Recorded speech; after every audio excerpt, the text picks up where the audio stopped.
solve is a quadratic. Why am I calling it a quadratic? Raven?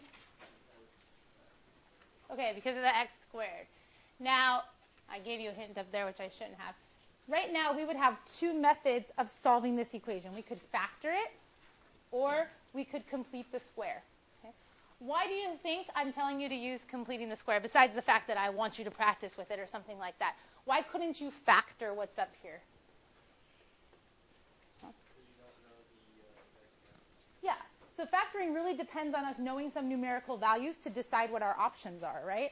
Like if it's a 2, I know I'm going to try and use 2 times 1, stuff like that. So I'm kind of stuck with completing the square. Okay? So you guys just saw completing the square in homework problems. So how would we do it now that we have all variables? So anybody have an idea of what, if you had to approach this problem and solve it by completing the square, what would you do first? Claire? Okay, so she's going to get the x terms on one side to make a perfect square out of them and use the constant on the other side. So we would subtract c from both sides, giving us ax squared plus bx equals negative c. All right, somebody different. What should we do next? Okay, can we do that yet? You're right, because we want to complete the square, but what's stopping us at this point? Factor out x. We're not going to factor out x. The reason we're not going to factor out x is because we're trying to complete the square. If we factor right now, we would get two factors set equal to a number, and that doesn't really help us unless that number is 0. Remember we talked about yesterday, like if I'm thinking of two numbers, okay? Yeah, we have to factor out a, okay? And we have to think hard about what that's going to look like, and we can't be afraid of fractions and stuff like that. The reason we have to factor out a is because the little trick of taking the middle term, dividing it by 2, and squaring it only worked when there was only 1 as the coefficient of x squared. What does the middle term look like if I factored out a? Good. Okay. If you're ever unsure when you factor something out, just put it in the denominator, because you know that if you distributed it back, the a's would cancel and you would have b left. Okay? All right, now we can do what Raven said. Now we can take that middle term, divide it by 2, and square it. Okay, so we're going to take, I'm going to do it off to the side here, b over a, I'm going to divide it by 2, and then we're going to square it. Okay. If you have to write out, like we talked about on the side of your paper, b over a divided by 2 should turn into multiply by 1/2, so we get b over 2a. And if we square that, we get b squared over 4a. So we're going to add b squared over 4a in order to complete the square. Okay. What do I need to do now?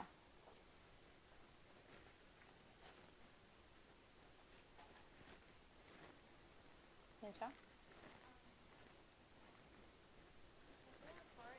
Mm-hmm. Oh, yeah, thank you. And then you add b squared over 4a to the other side. Okay, good. We want to add the same amount. And notice she was real careful about how she said it. She said we're going to add b squared over 4a to the other side. So first of all, let me address my little error that she caught, that when I squared this, I didn't write a squared. So we put that here. But she's deliberate about saying that we're adding b squared over 4a to the other side. Why are we not adding b squared over 4a squared? What's that, Jen? Good, because this is actually multiplying that. So it looks like b squared over 4a squared. But the amount is really what I get when I'm done with that multiplication, which is 1 less power of a in the denominator. Okay? So if we took a and we multiplied it times b squared over 4a squared, right? They each have one common factor of a. So a will cancel out just one of those powers of a. Okay? All right, what to do next? New people each step. You already gave us a step. I appreciate it, but what should we do next? What was the whole purpose of us adding b squared over 4a squared and putting it in there? Why even do that? Good, so we can factor it, and how should it factor? What were we doing? What is this process called? Completing the square. So our whole purpose in adding this other number is in order to create a perfect square. So if I did it correctly, I should get a perfect square in here. Okay. X would have to be the first term of the binomial. What would be the last term of the binomial? Look at your last term in your multiplied out form. What would you want here that you were squaring if this is what you're creating? Huh?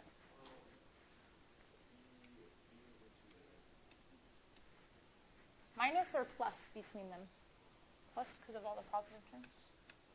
All right, and then I'm going to go ahead and try and combine these two on the other side. When you figure out that after, Mhm. can you go back to your equation when you actually solve for it and just put the Yes. So she's saying, can't you go back and look at what it was before you squared it? And you absolutely can, because that's all we're thinking, right? What was this before it was squared to get there? All right, so to combine these together, I need a common denominator. So if I multiply the denominator by 4a to make it 4a, then the numerator also has to get multiplied by 4a, making it minus 4ac. All right. So what I have is two fractions being added together that have a common denominator of 4a. And then in the numerator, I have minus 4ac being added with b squared. And I'm going to write this in a more convenient and familiar way for you guys. Maybe you can see where we're headed with this. All right. So what should I do next to finish solving this? You have your nice little perfect square there, but now you've got to get it to a place where you can get x alone. So what are we going to do next? Monet? Good. We're going to divide by a to get our perfect square alone without any of the other factors. Remember that dividing by a could also be thought of, as you wanted to, as multiplying by 1 over a. So that you can see this right side is b squared minus 4ac all over 4a squared. And we just have our perfect square left on this other side. All right. What to do next? I see same people's hands up. Come on, new people. Yeah. Good. We're going to square root both sides.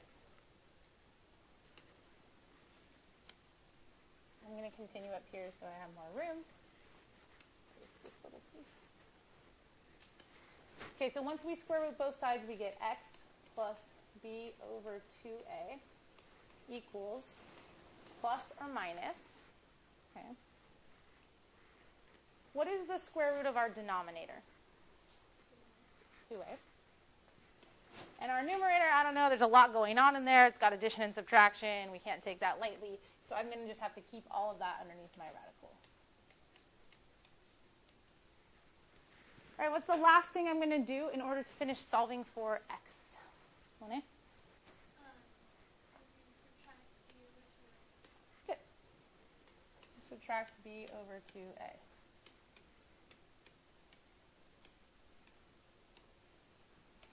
So I'm going to have x equals. Now, I know the subtracting b over 2a part looks a little complicated, but what we have here is we have two fractions. They have the same denominator of 2a.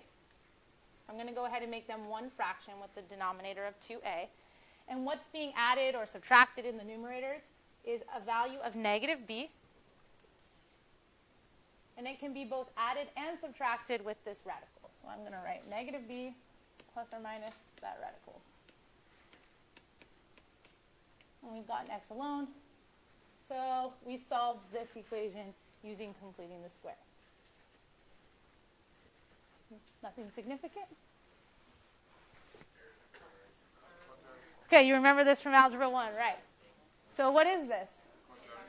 Quadratic formula. So did some random guy make up this formula and be like, you know what, I'm just going to tell them to do all these random calculations, and then I'm going to say those are the answers to the quadratic, or the solutions? No, right? It all comes back to going through a mathematical process, but of course they said instead of making you go through that mathematical process every single time, since it's the same set of operations, right, you just do this every single time, which is why you guys were able to tell me the steps, they kind of summed it all up for you in one formula. Like instead of going through all the steps, you can do them all at once if you just do this. Okay? All right, so next to this, right, quadratic formula, put big box, pretty little stuff around it, whatever the case may be. And then your job is going to be in your groups to look at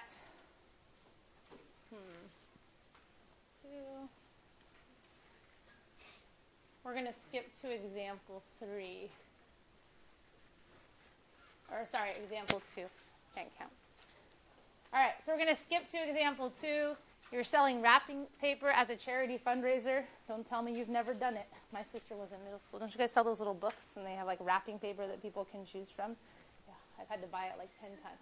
Okay, so the equation, P equals all of this, models the total profit, P, as a function of the price, X, per roll of paper. What is the smallest amount in dollars you can charge per roll of wrapping paper to make a profit of $1,500? I want you guys to work with your group and see if you guys can figure this out.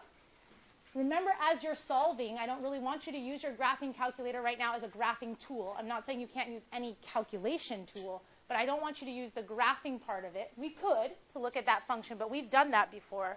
I want you to think of your other options that you now have. You can solve by factoring, you can solve by completing the square, and now you can solve using, what did we just write down? Quadratic formula. All right, so think about this situation and see if you can figure it out. What is 1,500 supposed to represent? Profit, your p-value. So you know this.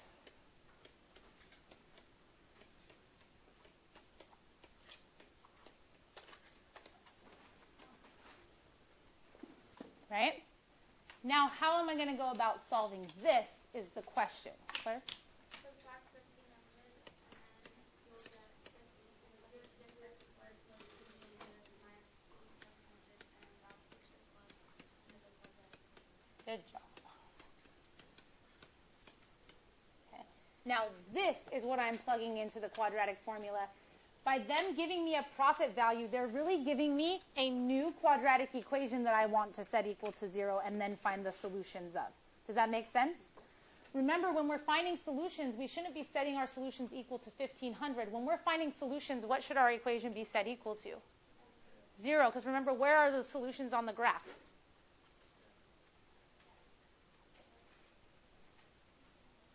Where are the solutions on the graph? If we can't answer that question, we're in trouble.